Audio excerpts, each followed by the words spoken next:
Une source d'énergie qui répond à vos exigences. Animé par la passion, guidé par la technovation. Disponible uniquement chez Batimax ou sur le site web www.batimax-mata.com. Vous présente Nivavo. 5G Batelma, des actualités uniques, dynamiques et renversantes dans le journal TV.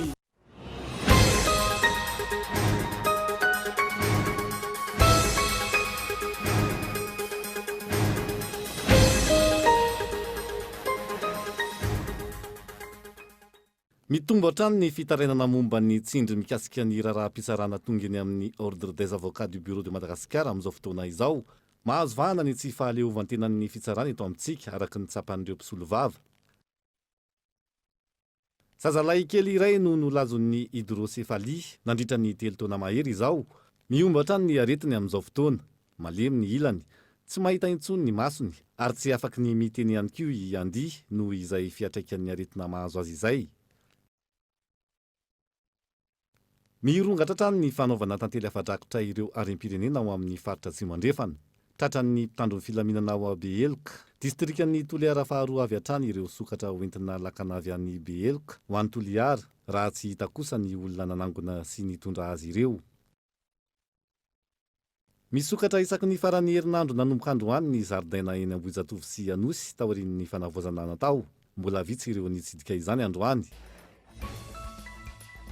Ary farany, any Ukraine, manodidina ny 5,000 hatreto ireo namony eny raha toka mahery ny 3,000 ireo mponina nitsaom-ponenana ao amin'ny tanànan'ny Mariupol raha ny tatitra nataon'ny tompon'andraikitra ny antoerana. Na eo azy izany, mitohy ny fametrahana ny couloir humanitaire, tanterahin'ireo fikambanana iraisam-pirenena ho famonjena ireo mponina mitoetra amin'ireo faritra iaran'ny daroka bomban'ny Ukraine ankehitriny. Ny andindinindreo raha ianao afaka fotoana fohy.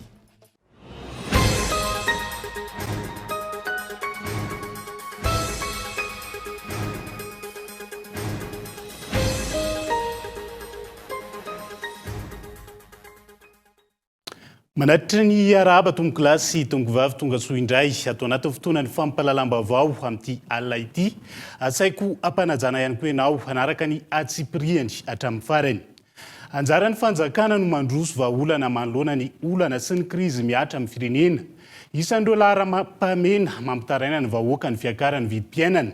Saika isan-kerinandro no miakatra ny vidin'ireo entana ilaina amin'ny andavanandro. Hatreto, tsy mbola misy ny fepetra miantraika amin'ny vantana amin'ny vidiny entana eny an-tsena no raisin'ny minisitry ny vatra sy ny indostria. Andrasany vahoaka malagasy ihany koa ny vokatry ny fakakevitra omaly ny resahana ny mikasika izay vidiny entana izay mianta randrianavo. Amin'izao fiandohan'ny volana aprily 2024 izao, tafiakatra manodidina ny 400 sy R1 ny vidin'ny litatry ny menaka, izay nojifaina 507 ny volana aprily 2024 teny amin'ny mpanjary. Tato anatin'ny herintaona katroka, hita miopapana ny fiakaran'ny vidiny entana ilaina amin'ny andavanandro. Ohatra iray maneho izany ny vidin'ny menaka io, fa tsy izay ihany, niakatra avokoa amin'izao ny vidin'ny PPM, toy ny savony, siramamy sy ny maro hafa. Efa fantatra ny antony fiakarana, tahaka ny krizy ara-toekarena noho ny adiny Ukraina sy Russia, ny fiakinan-doha amin'ny fanafarana entana avy any ivelany sy ny maro hafa. Tsy Madagasikara ihany, saika miaina izany avokoa ny firenena maro maneran-tany. Ny mahasamihafa azy dia ny ampanibetsaka amin'ireo firenena any ivelany, nandray fepetra avy hatrany amin'ny hiatrehana ny krizy ara-toekarena ny fanjakana, raha toka ny eto amintsika tsy mbola hita mazava ny fanapa-kevitra sy fepetra raisina ifehezana ny vidim-piainana io. Nanaraka hatrany fiakarana no hita raha ny eny amin'ny mpamongaty sy eny amin'ny mpanjara no jerena. Raha ny vidin'ny gaz ohatra teto Madagasikara, ny volana martsa teo, niakatra ny vidiny teny amin'ny mpanjara, izany hoe gaz 7 kilao raha nojifaina $405 izany febroary 2024, lasa $707 ankehitriny, elanelana $302. Ny R10 kilao, $407 ny vidiny febroary 2024, ary niakatra ho $304 ankehitriny, ahitana elanelana $702. Ny any ivelany, ohatra ireny any Allemagne, mandina ny 550 isanjato ny filan'ny gaz avy any Russia avokoa. Noho ny krizy ankehitriny dia nandray fepetra mialoha ny mpitondra ny antoerana isorohana ny fanamafisan'ny fiatraikany izay amin'ny toe-karen'izy ireo. Noho ny fepetra noraisina hatreto ny aina ary lasa mandrina ny 700 ny fiankinan'izy ireo amin'ny Rosia amin'izay resaka gazy izay. Tsy nijanona teo ny fepetra noraisin'izy ireo fa nandray fepetra ny amin'ny tahiry ihany koa ireto farany mba ahafahana miatrika izay krizy manoloana ny gaza izay. Mikasika ny fiakaran'ny vidim-piainana kosa, na isan'ireo voakasika betsaka amin'ny krizy ara-toe-karena io azy izy ireo. Maro ny fepetra napetraka sy andalana ny fametrahana azy mba hoentina amehezan'izany. Ny tany La Réunion, nialana tamin'ny fiakaran'ny vidin'entana miompampana dia nisy ny fifanarana natao tamin'ny mpamongady sy ny mpanjara. Teny amin'ny fivarotana lehibe ohatra na ireny supermarché ireny, tsy maintsy natao tamin'ny famantarana mena na tika mena avokoa ny vidin'entana maro izay nisy ny fifanarana io mba tsy sy ny fiakaran'ny vidin'izany miompampana. Tsy tahaka izany anefa ny eto amintsika. Ny taona lasa raha toka namoaka ny prix de référence na ny vidiny tokony ho izy sy tokony ho arahana ny teo anivon'ny ministeran'ny varotra sy ny indostria. Tsy misy mifanaraka amin'ny vidiny voakio intsony ny vidin'entana eny an-tsena tato anatin'ny volana maro. Nijanona ho ara-taratasy na fisehoana tamin'ny anao manjery ihany ny fepetra. Tsy mbola miatraika eny amin'ny vidin'entana eny an-tsena na eny amin'ny mpanjara ny nambara fa fepetra ho raisina izay andrasan'ny vahoaka malagasy ankehitriny. Omaly raha iverenana dia nisy ny fakakevitra ny arahan'ny ministeran'ny fampiroboroboana ny indostria sy ny varotra ary ny fanjifana niaraka tamin'ireo mpanjara misehatra amin'ny fanafarana ny PPN ary nambara tamin'izany fa hivoaka amin'ny herinandro avy izao ny fivoahan'ny famerana ny vidiny entana ilaina amin'ny andavanandro io entina mihezana ny fiakarany. Ny antenainy vahoaka malagasy dia ny tsy hijanona ny famoahana ny vidiny tokony arahana na hijanona ho ara-taratasy ihany ny fepetra voalaza ho raisina amin'ny herinandro io fa hisy ny fiainan'ny vidiny entana ilaina amin'ny andavanandro eny an-tsena.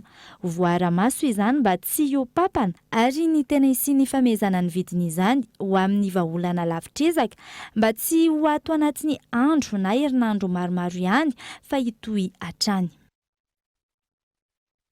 Vidiny entana ilaina amin'ny fiainana andavanandro ihany moa ny tena voakasika betsaka tao anatiny ny mahatonda atsoratra ny arahana tamin'ny anta ranjy anaviny fa isandreo mbola mampikakaiky any maro ihany koa ny vidindreo ataontsika hoe kojakoja ilaina amin'ny fanorenana sy ny maro hafa amin'izao fotoana manambana ihany koa etsy ankilany manoloana ny vidanga ny viditsoloka eo amin'ny sehatra iraisam-pirenena ny ataontsika hoe fampiakarana sarandalana ataon'ireo mpitatitra ka andrasana an'izay hoe karazana ataontsika fepetra entitra fepetra mazava anamaivana izay fahasahiranana samy hafa loza amin'ny tatao ho an'ny saram-babebahoaka izay.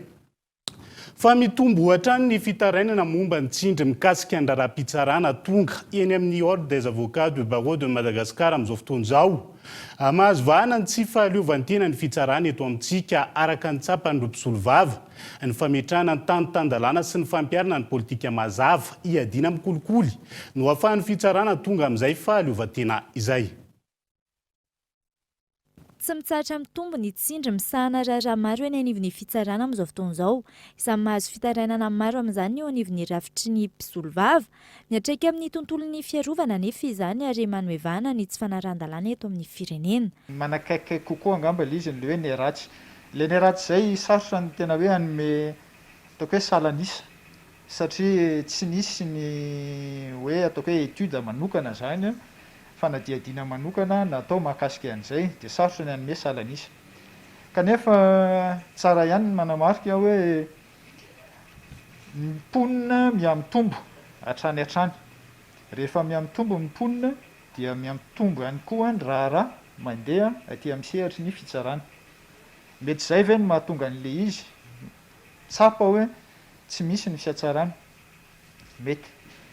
Fa izahay mahampitatana ny lavitry mpisolo vavanay zany dia mahatsapa fa ny fitarainana tonga aty aminay dia mitombo. Na io fitarainana avy amin'ny mpisolo vava eraky Madagasikara satria ny lavitry mpisolo vava misahana ny Madagasikara ray manontolo, na io fitarainana avy amin'ny olon-tsotra izay tena mitaraina hoe tsy misy ny fiovana. Fahatsapana ilay izy amin'ny hoe tontolon'ny asanay isan'andro dia ahitanay. Lafo maro ny sehoany tsy fahaleovantena izay, isany ny manoloana ny mpanao politika maro ny ao anivon'ny sampy tsara sy ny maro hafa. aty amin'ny fiarovana dia izay no tena hoe fanirianay, tena hoe aleo tena tanteraka ny fitsarana. Voalohany mahaleo tena raha eo amin'ny fifandraisana amin'ny ataontsika hoe ny fitondrana amin'ny akapobeany na ny hoe mpanao politika amin'ny akapobeany, na ny mpitondra izay mifanesy na ny mpanao politika any amin'ny mpanohitra. Eo indray ny fahaleovantena ny fitsarana amin'ny mety tsindry samihafa izay miatra aminy. Inon'ireo tsindry ireo? Ohatra ny fahaleovantenan'ny mpitsara raha ny fifandraisany amin'ny zareo samy mpitsara, satria indraindray misy ny hoe raha anankiray misy fianakaviana mahafantatra mpitsara dia mandeha manantona mpitsara namana izay mitazona n'ilay raha. Iny koa zany dia efa mila fahaleovantena eo amin'ny samy hoe olona iray asa. Eo ihany koa ny fahaleovantena ny eo amin'ny resaka hoe amin'ny sehatry ny vola. Namafisy ny mpisolo vava fa tokony atao laharam-pameana ny ady amin'ny kolikoly eto amintsika, miainga amin'ny mpitondra, ny mpanatanteraka ary ny olom-pirenena tsirairay no ahafahana mifehy izany. Isan'ny ilana fanamafisana ihany koa ny fametrahana politika mazava iadiana amin'izay kolikoly izay. Araka ny fanadihadiana iny dia misesisesy hatrany araka izany ny fitakian'ireo mpisehatra samihafa ny isiny izay fangararana sy ny fahaleovantena ny asa mpitsaran'izay eto Madagasikara. Raha iverenantsika dia isan'ny nanamafy ny antso mahakasika izay ihany koa ny SMM na ny sendika ny mpitsara eto Madagasikara vao tsy ela akory izay toy ihany koa ireo sendika ny mpiasa ny KNAPS nandritra ny rara KNAPS iny moa zany nandritra ny fiakaran'ireo sivy mirimiana daty eny anivy ny fitsarana dia isan'ny nanamafy an'izay ny SMM sy ny Solidarité Syndicale de Madagasikara ny tokony isiny izay fahaleovantena ny asa mpitsaran'izay. Fa manara-maso akaiky ny fandrindrany ny fanjakana malagasy ny sehatry ny arena kibon-tany ny fanjakana japonais. Izy ireo izay isan'ny mampiasa vola betsaka amin'ny sehatry ny fitrandrana eto Madagasikara amin'ny alalan'ny orinasa ao Ambatovi. Teboka maro no nasongadiny mazovo japonais miasa sy morona eto Madagasikara nandritra ny fitsidiana ara-pomba ofisialy nataony. Minisitra vaovao misahana ny arena kibon-tany sy ny loharanonkarena stratejika. Ankoatra ny fanatsarana ny sehatry ny arena kibon-tany, indrindra ny famahana ny olana mandidina ny famohana ny fahazon-dalana hitrandraka sy ny lalàna hifezana ny fitrandrahana arena kibon-tany. Voaresaka manokana ny mahakasika ny fitrandrahana ao Ambatovi. Nous avons échangé sur de divers sujets. Lohahevitra maro manodidina ny sehatry ny arena kibon-tany no noresahanay. Araka ny fantatrareo, isan'ny firenena mampiasa vola betsaka anatin'io sehatra io, indrindra ny ao Ambatovi, Japon. Noresahanay ny mahakasika izay, ahoana ny fomba natsarana ny asa sy ny fiarah-miasa mba ahazombokatra tsara. Pour que ce projet soit couronné d'un succès.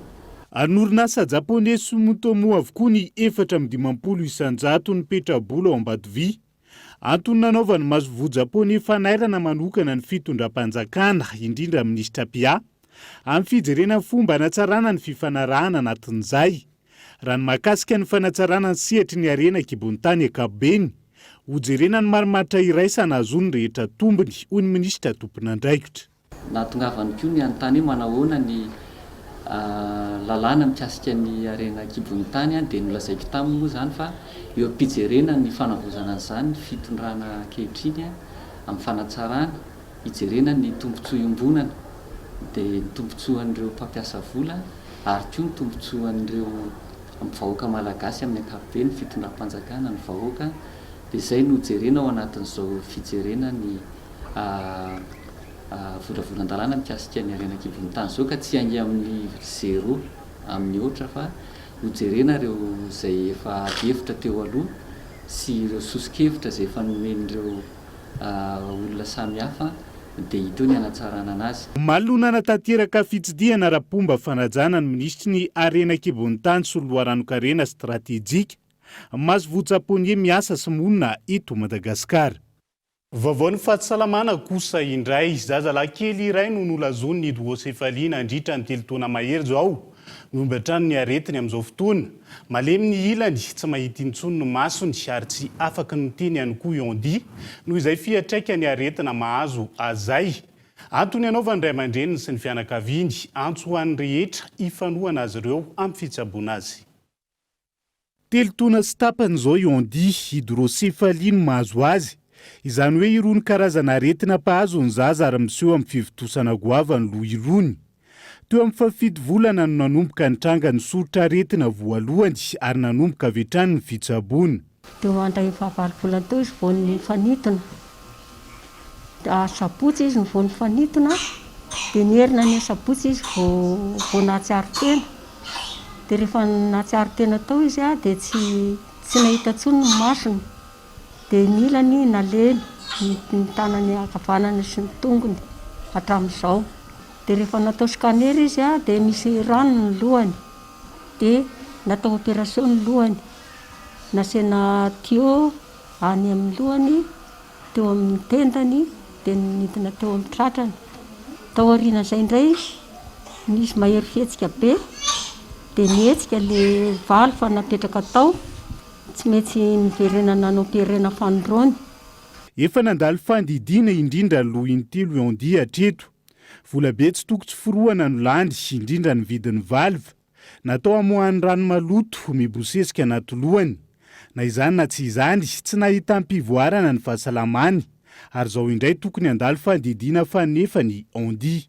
Opération fanotelona izany nanomboka tamin'ny 14 dia teny indray ny teny hoe tsy afaka ety an'ity fa miparitaka be le microbe ao amin'ny lohany satria tsy mitsetsina le valo fa misy tapaka dia tsy maintsy atao opération fanotelona indray izany. Dia izao hitanareo izao ny tany fa tena mbola ao anatiny tsy fahasalamana izy ary mbola mila fitsaboana enjana satria ny masony zaza io tsy mahita, ny ilany manontolo malemy, izy tsy afaka miteny, tsy afaka mipetraka fa dia izao matory izao no ataony. Nandritra ny 3 taona mahery araka izany no nitsaboana azy hatreto. Ritra avokoa ny vola teo am-pelantanany ray aman-dreny sy ny fianakaviana noho ny vidanga ny fanafody sy ny kojakoja. Ilaina amin'izay, raha Yondi manokana malemy ny ilany tsy mahita ary tsy miteny ihany koa. Antony mampitaitaina hatrany ny ray aman-dreny amin'ny fitsaboana sy ny hoavinjanany.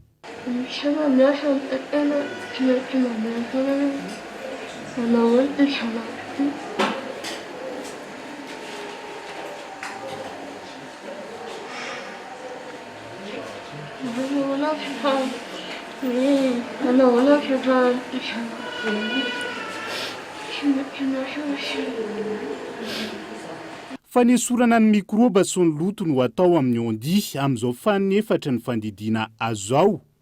Eny be felantanana no misy ny manampahaizana manokana amin'izay.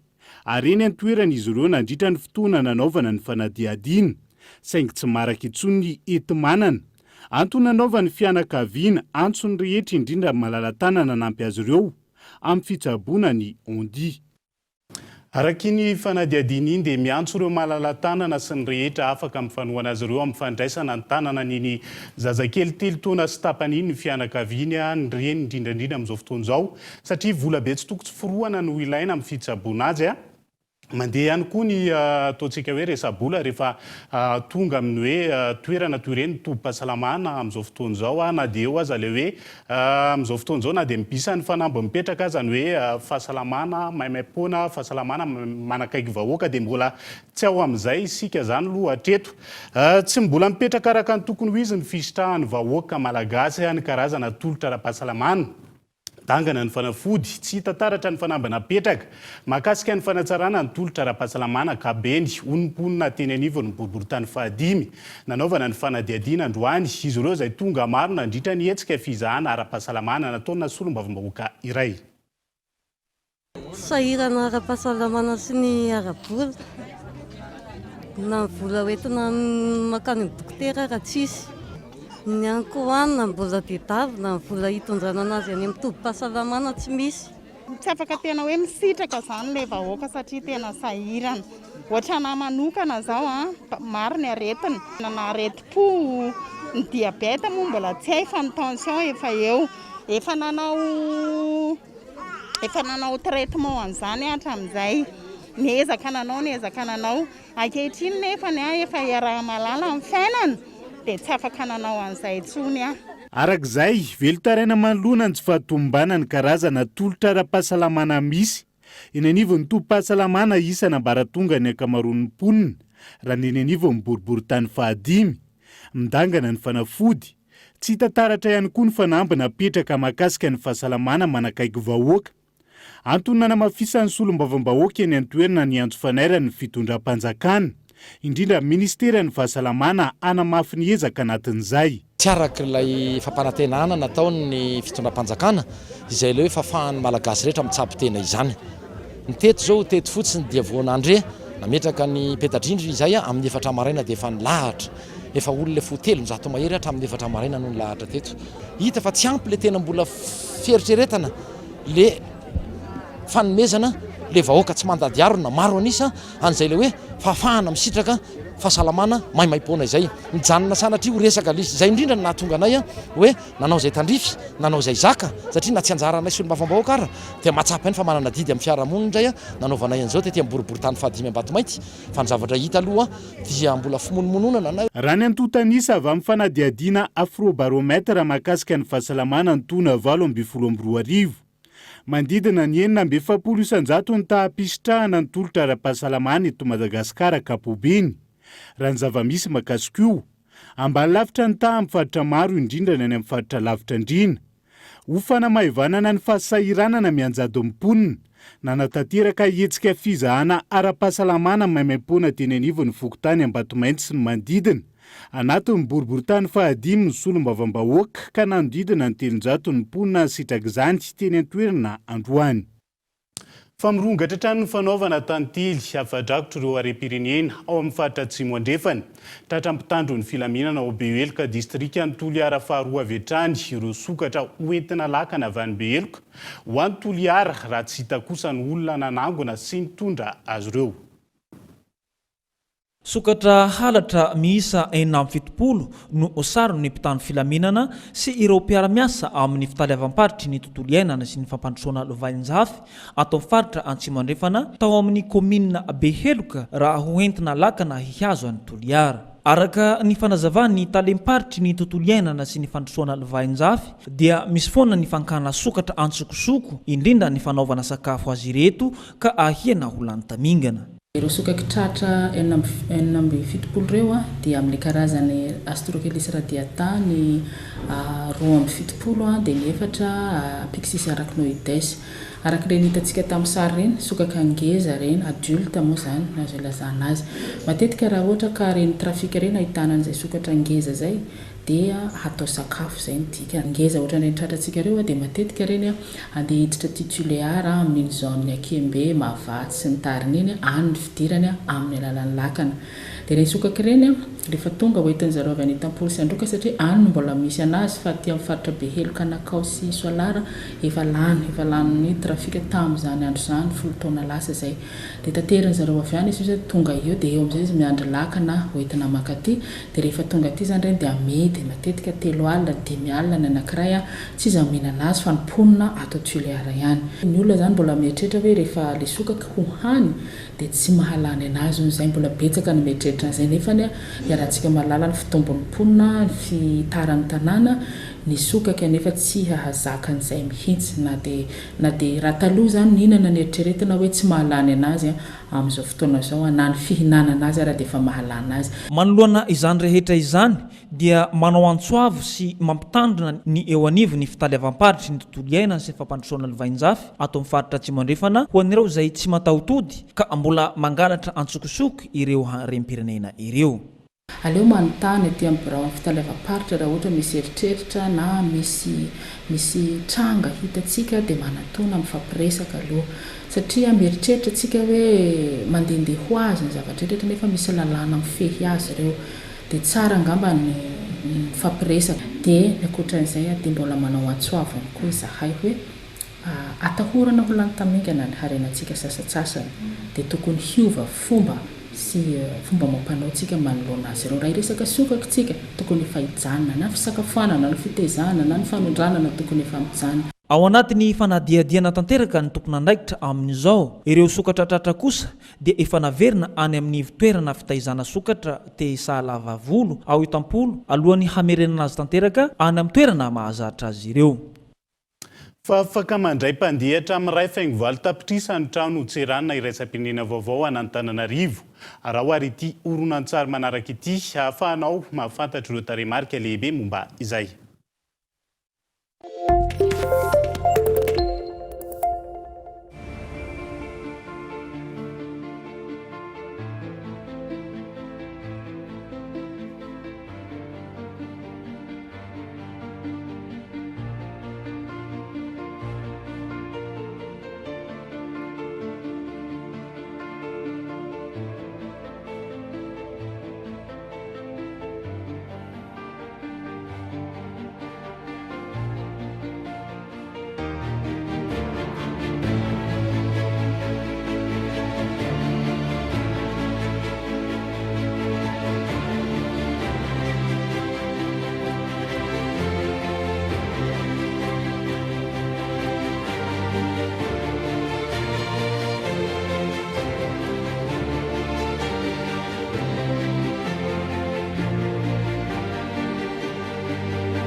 Isentokely eo anaty dokam-barotra sika izao orian'izay no anarano ny fanadihadiana mahakasika ny ray volany Ramadana sy ny maresaka iraisan'ny pirenena mandra-pitafa vetivety ary.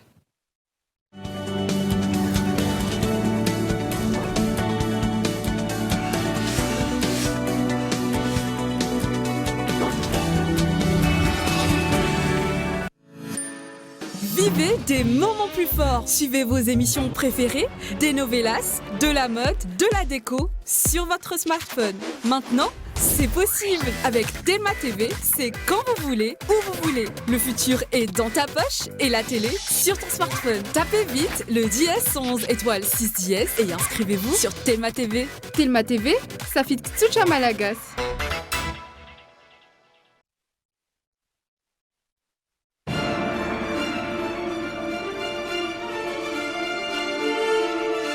Le meilleur cadeau de Pâques et le meilleur divertissement à offrir à vos proches, c'est Canal+. Et oui, vous n'en croirez pas vos œufs. Profitez du décodeur avec bouquet access inclus à seulement 50 000 largars. En plus, les kits et l'installation sont offerts. Alors, qu'attendez-vous? Offre valable seulement du 18 mars au 17 avril 2022. Rendez-vous en boutique et point de vente agréé Canal+.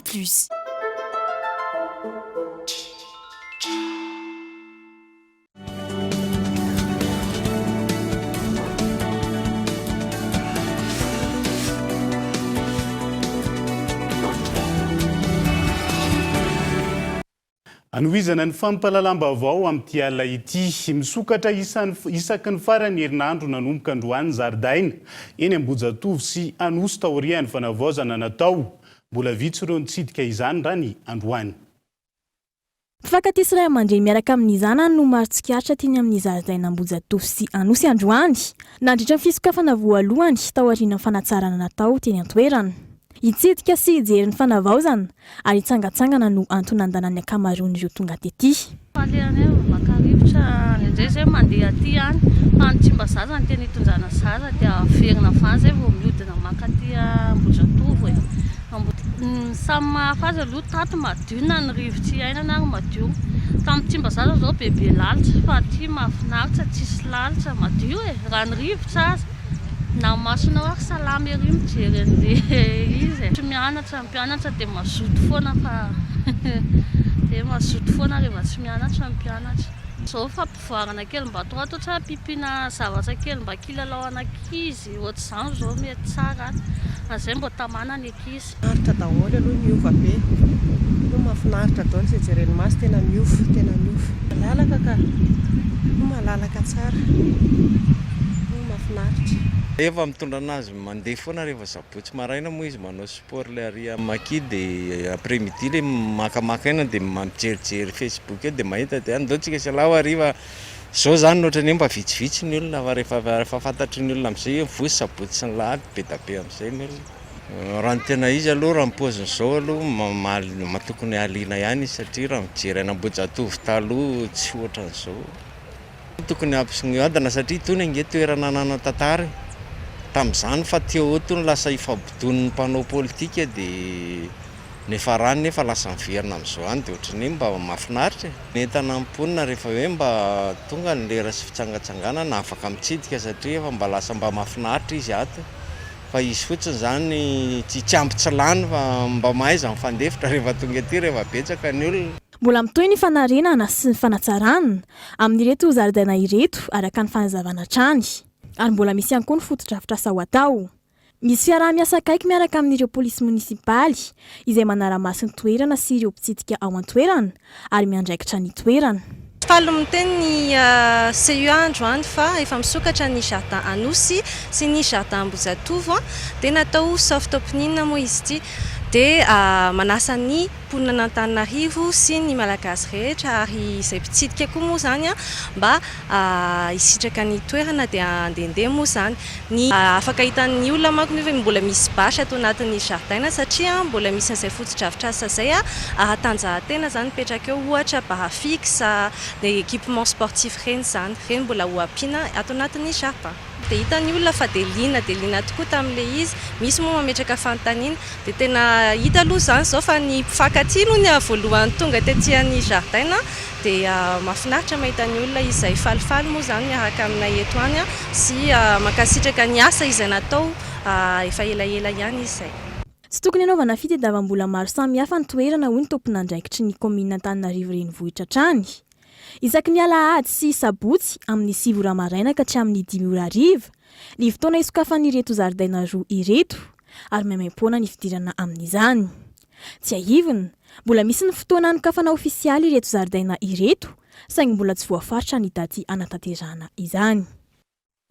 Ankoatra amin'ny toeram-pialamboly ny zaridaina toy ireny dia araka ny fanadihadinana raha an'iny dia hoe toerana isany mahasarika an'ireo mpifankatia ihany koa ny zaridaina dia eo ihany koa ny maha hoe endrika ny tanàna ny zaridaina toy ireny. Ankoatr'izay dia isan'ny fananana iombonana ihany koa ny zaridaina toy ireny ka izay no anairana ny rehetra amin'ny fanajana ny fananana iombonana ny fananana iombonana izay isany betsaka indray ny tranga hita fa maro ny olona manomboka manimba sy ny mangalatra azy ireny amin'izao fotoana izao. Fatahorian'ny fahatongavana fitaovana ny roso avy hatrany tamin'ny andrana fanorenana sekoly 3D ny ao amin'ny oniversiten'ny Fianaratsoa.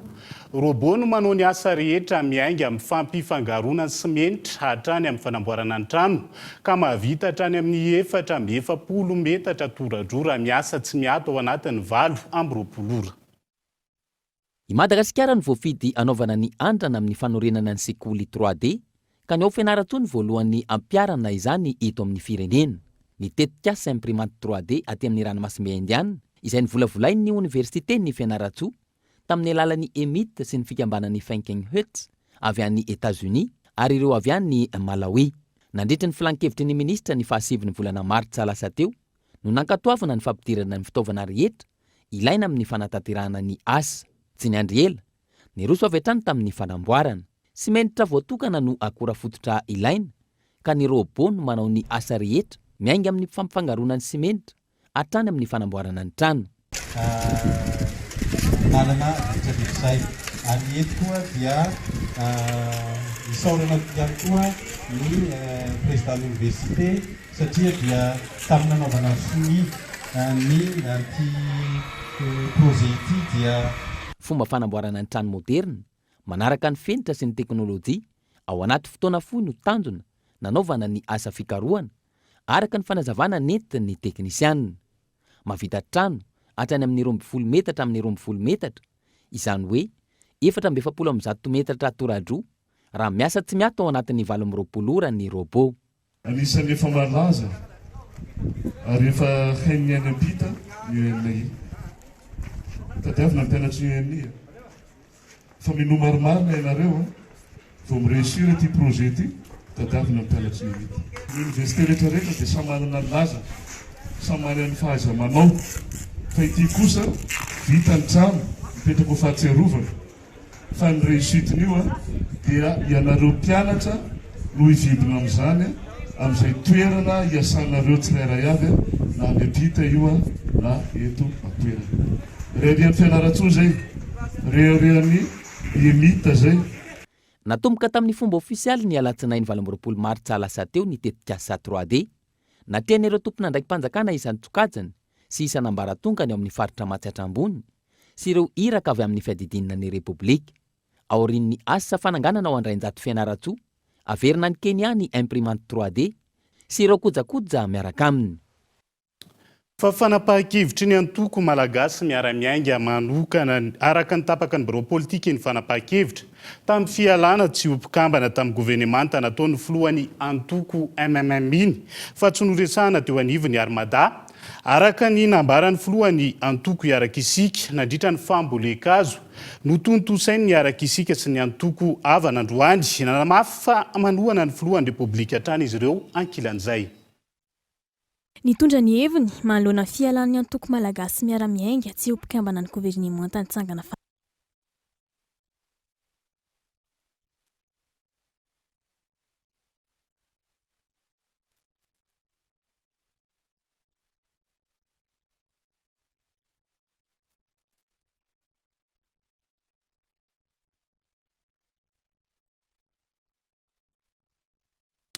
Iverenantsika ny mahakasika ny fa ialana tsiny kely noho izay tsy fahatombanan'izay fa iverenantsika io ihany mahakasika izay fa miantso fifanomezan'ny tanana amin'ny vahoaka ho fametrahana ny fandriam-pahalemana ny mpitandro ny filaminana hoy ny ministra ny fiarovam-pirenena androany.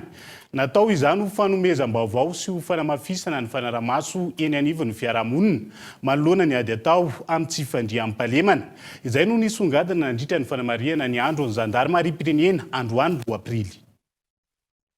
Samy manana ny andraiky ny tandrefy azy manoloana ny ady atao amin'ny tsy fandriam-pahalemana eny anivon'ny fiarahamonina na ireo mpitandron'ny filaminana na ireo mponina ankehitriny raha nambaran'ny tompon'andraikitra. Mifampiankina ny fandraisana anjarany tsirairay maingeny fotony amin'ny fanomezam-baovao eo anatrehan'ireo tranga miseho toy ny tetsy namotana ny faran'ny herinandro lasa teo izy nahafatesana renim-pianakaviana iray raha ny fanazavana. Mampalahelo tokoa satria amin'ny 3 ariva anao no mivoaka amin'ny trano fonenanao amin'ny toeram-piasanao dia mivoaka avy eo dia fafasitesana no miandry anao eny an-dalambe. Ireo olona olon-drasy ireo nge eo anivon'ny fiarahamonina fantatry ny fiarahamonina fa ny fiarahamonina mety hoe havana mety hoe zanaka mety hoe piray fanila vodorindrina dia samy teny na tsy te-hiteny fa dia manafina ny ratsy amin'ireny toerana ireny ka anjaran'ny vahoaka malagasy manontolo no miara-mietana miaraka amin'ireo mpitandro ny filaminana mijery an'ireo olona mpanao rasy ireo rehefa say izy dia miteny amin'ny mpitandro ny filaminana hoe ary misy olona salamizao ary efa nazahoam-bokatra izany.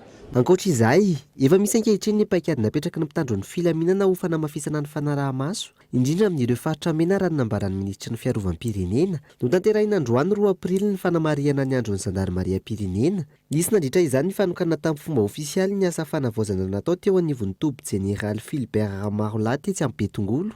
Teo koa ireo hetsika fampiratiana mikasika ny zandarmariam-pirenena. Fa isan'ny marika ny andro ny zandarmariam-pirenena androany ihany koa ny tany Toliara tamin'ny alalan'ny fitsidiana trano heva ny sokatra ho an'ny besin'ny maro no nentina nankalaza izany androany. Ankehitriny dia nisafidiana ny lohahevitra hoe namanao ny zandarmariam-pirenena. Zany dia tamin'ity taon'ity zany hoentina ampahafantarina antsika vahoaka fa tsy fahavalo ny zandarmeria ary namana tokoa satria natao hiaro ny vahoaka sy ny fananany.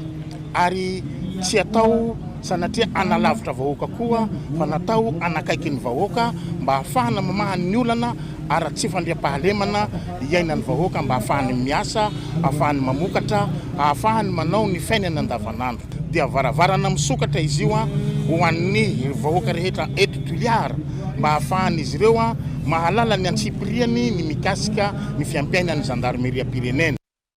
Fa mitoy ny fiainan-tranga vaovao ny Covid-19 eto amintsika araka ny tatitra ministera ny fahasalamam-bahoaka tamin'ny fitiliana miisa 7/2023 270 voamarina fa tratra ny Covid-19 tao anatin'ny herinandro. 220 tamin'izy ireo forme grave, 4 namony aindry, ny ampy 3 kosa ireo sitrana.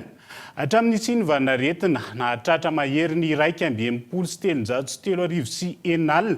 Ireo voamarina fa tratra ny Covid-19 tamin'ireo fitiliana vita.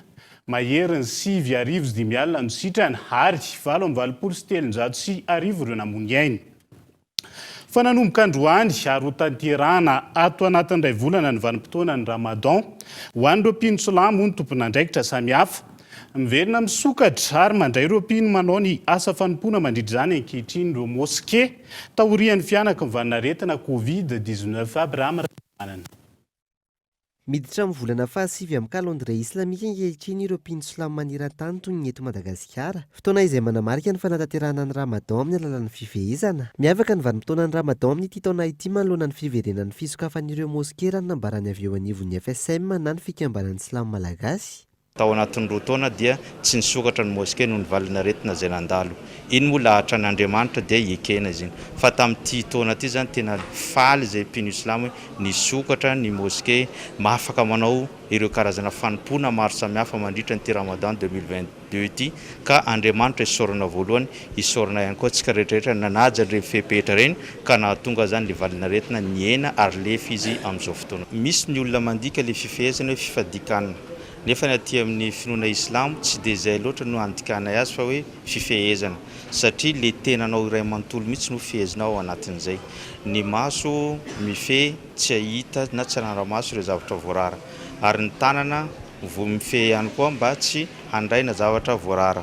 Ny vava ihany koa tsy misakafo no sady tsy miteny no sady tsy mandainga na manao zavatra voarara ihany koa. Ny rehetrarehetra voarara rehetrarehetra dia fadiana avokoa ao anatin'izany volana Ramadan zany. Nanamafy ny tompon'andraikitra ny amin'ny fitohizan'ny fanajana ireo fepetra-pahasalamana eny anivon'ireo moské ho fisoroana ny fiparehan'ny aretina. Tanjona mandritra ny Ramadan ahafahana manatsara ny asa fanompoana mihoatra ny tamin'ny taona lasa. Eo koa ny fampitombona ny finoana sy ny fanampiana raha ny fanazavana. Ny zavatra ataon'ny mpino islamo ao anatin'ny Ramadan dia manao ireo karazana fanompoana rehetrarehetra izay hita fa mahasoa ao anatin'izany eo amin'ny fiainanao iray manontolo zany.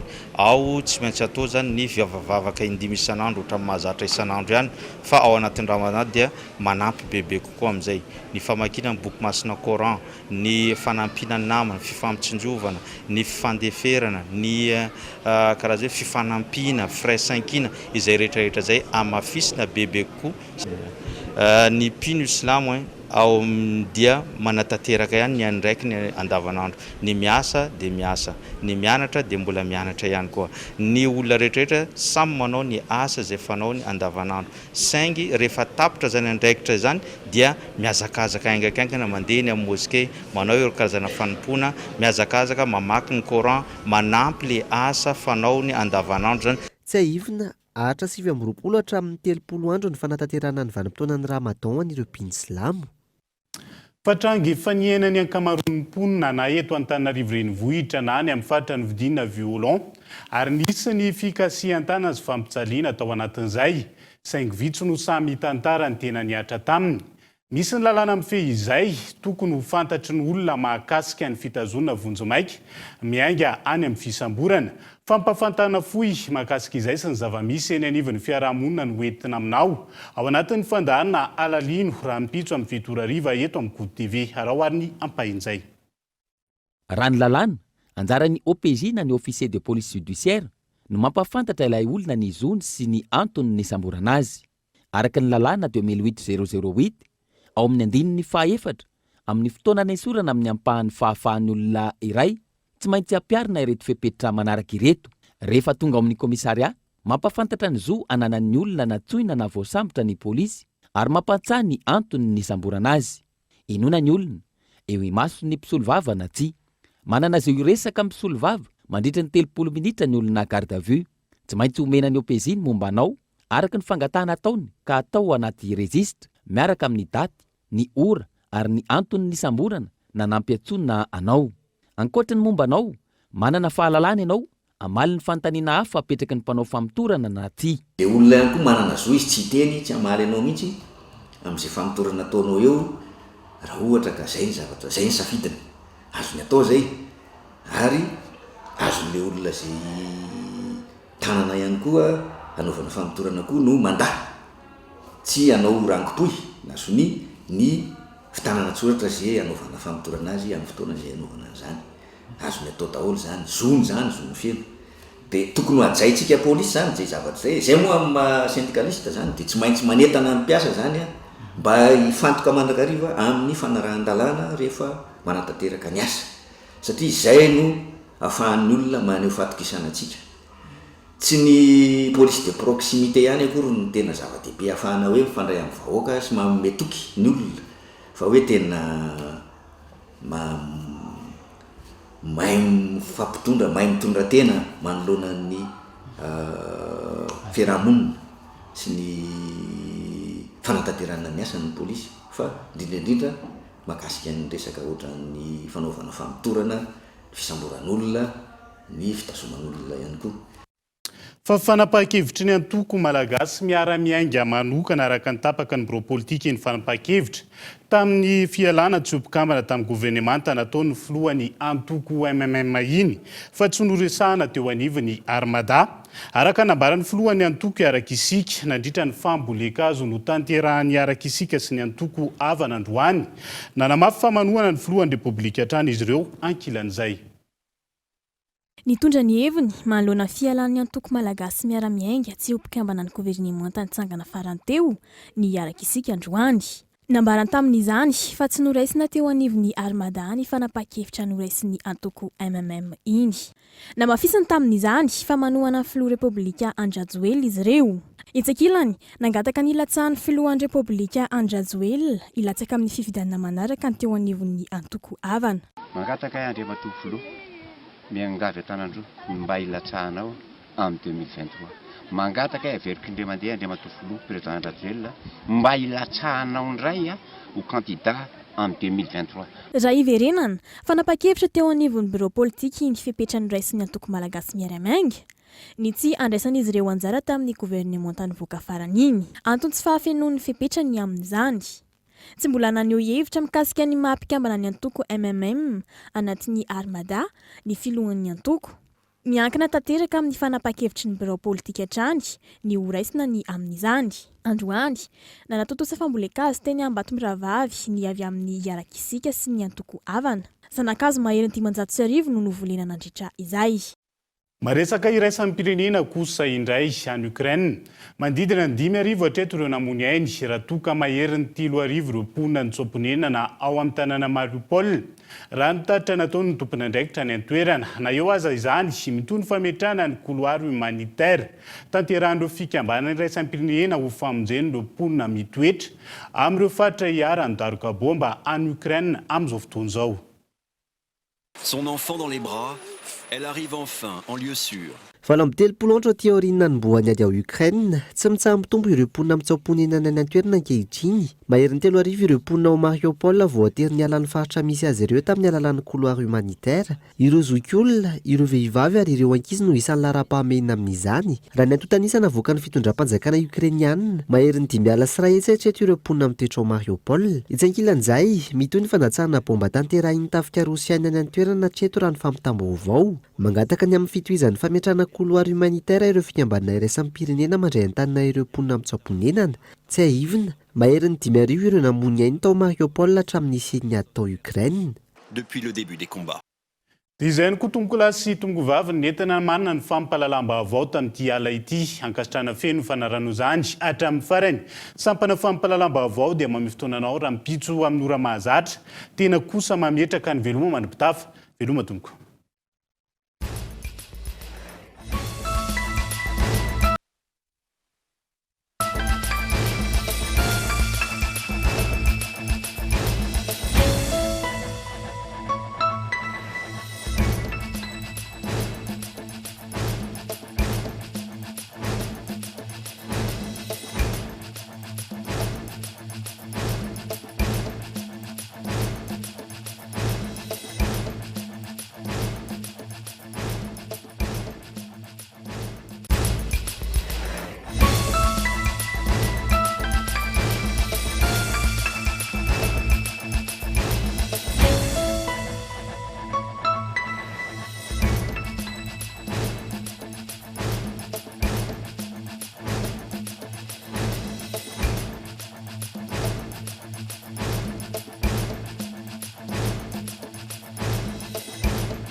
Une source d'énergie qui répond à vos exigences, un groupe animé par la passion, guidé par la Technovation. Disponible uniquement chez Batimax ou sur le site web www.batimax-mata.com.